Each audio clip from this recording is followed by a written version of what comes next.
ब्रेकनंतर आपलं पुन्हा एकदा स्वागत। तिकडे राजधानी दिल्लीमध्ये 3 मूर्ती भागात पाकिस्तानच्या विरोधामध्ये विरोध प्रदर्शन सुरू झालेलं आहे। सोबतच दिल्लीतील नीती मार्गावर असलेल्या पाकिस्तान दूतावासाच्या बाहेर मोठा पोलीस बंदोबस्त लावण्यात आलाय। पाकिस्तानच्या दूतावासाबाहेर बॅरिकेडिंग करण्यात आलं असून प्रसार माध्यमांच्या प्रतिनिधींना देखील इथे रोखण्यात आलेलं आहे।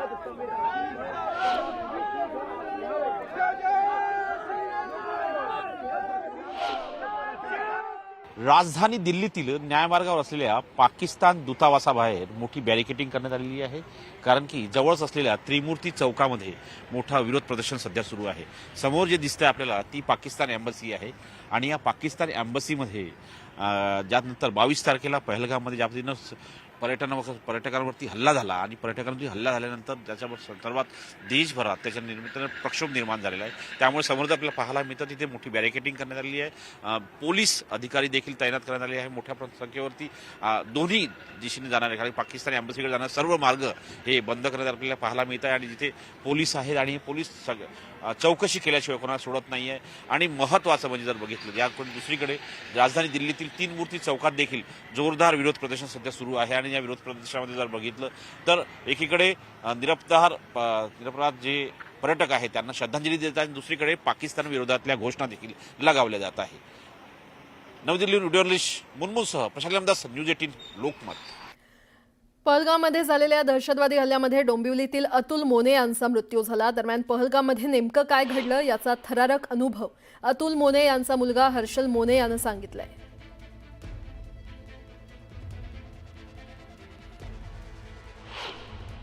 पहलगाम इथे जो हल्ला झाला त्या डोंबिवलीचे 3 जण जे आहेत त्यांचा मृत्यू झाला होता आणि इथे आता अस्थि विसर्जन करायला आलेले आहेत। ते तिन्ही त्यांची मुलं आहेत, हर्षल लेल्या आहे, रुचा मोने आणि ध्रुव जोशी। तिघांनीही इथे येऊन त्यांच्या वडिलांचं अस्थि विसर्जन केलं। काल त्यांना अग्नी दिली होती। रुचाने खरं तर एक वेगळं पण दाखवलेलं आहे की मुलगी असूनही तिने वडिलांच्या सगळ्या अस्थी ज्या आहेत किंवा ज्या अंतिमविधी त्या पूर्ण केल्या आणि तिने एक मुलगा म्हणून वडिलांना अग्नी दिलेली आहे। आपण त्यांच्याशी बोलण्याचा प्रयत्न करूया। ज्या पद्धतीनं हा घटनाक्रम झाला होता त्याच्यामुळे रुचा काय सांगशील? काल खरं तर तुझ्या वडिलांचा अंत्यविधी होता। एक मुलगा म्हणून, मुलगी असून देखील मुलगा म्हणून वडिलांना तू दिलेल्या सगळ्या विधी जसं मूल्य पार पडतं ते पार पडलं। मीच म्हणजे मी एकुलती एक होती ना बाबांची, मी नाही करणार तर कोण करणार, त्यामुळे सगळं मीच केलं आणि मला माहिती आहे हीच असेल बाबाची इच्छा पण की मीच करावं सगळं। तू CAचा अभ्यास करते, ज्या पद्धतीनं तुझ्या वडिलांची पुढे इच्छा होती की तू मोठं व्हावं त्यामध्ये, आता तू कसं पुढे एम ठेवू? हो, माझा एम अजून पण सेम आहे। मी आता यावर्षी मी 12वीत आहे। CAसाठी केलं आहे मी CAचाही अभ्यास करणार आहे साईड बाय साईड। मी माझा बेस्ट देणार आहे माझ्या आईसाठी। तो प्रसंग आयुष्यात कधी विसरू शकत नाही पहलगामचा, त्याबद्दल काय सांगते? काय नेमकं घडलं होतं तिथे? आता तर सगळ्यांनाच माहिती आहे तिथे काय झालेलं। अचानक त्यांचा हमला झालेला, आम्हालाही काही आयडिया नव्हती त्याची। गोळ्या वगैरे चालत होत्या तिथे, तेच गोळ्या आमच्या बाबांनाही लागल्या आहेत। तिकडनं मग नंतर आम्ही पळालो।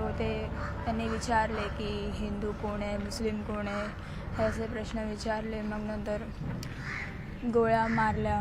मग नंतर तसंच 15-20 मिनटं आम्ही त्याच ह्याच्यात होतो।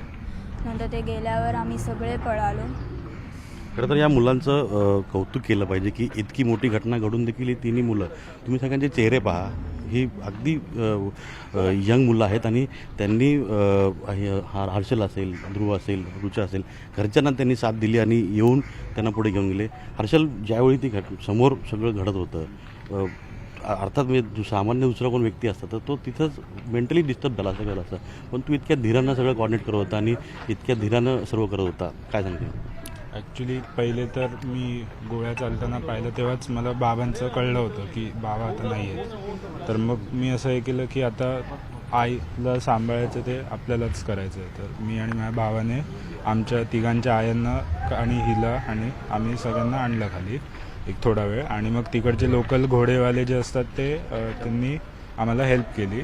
माझ्या आईला ॲक्च्युली पॅरालिसिसचं हे आहे, तर त्यांना पाठीवरती बसवून तिकडच्या घोडेवाल्यांनी खाली आणलं आणि एक थोड्या अंतरावरती मग घोडे आले होते. मग घोड्यावरती बसून आईला आम्ही खाली पाठवलं. म्हणजे हातालाही जखम झाली. हां, माझे बाबांच्या डोक्यावरती हात होता, तर ती गोळी माझ्या हाताला हे करून बाबांच्या डोक्यात हे झाली. ध्रुव, फक्त एक मला विचारायचं होतं, तू तेव्हा कुठे होतास आणि काय जवळच होतो सगळ्यांनी जवळ सगळ्यांच्या. तू आता वडिलांची काही स्वप्न पूर्ण करायची? हो, ते फक्त बोलत होते की मी सक्सेसफुल हो, सगळंच आहे. तुझ्यासोबत आई होती, तो प्रसंग, आणि कशा पद्धतीने तू सगळं सावरलंस? आता सावरलं, आता झालं ते, नाही काय बोलू शकत. हा क्षण कधी न विसरणार आहे. कधीच पुढे संदीप अजित मांढरे, न्यूज 18 लोकमत, डोंबिवली.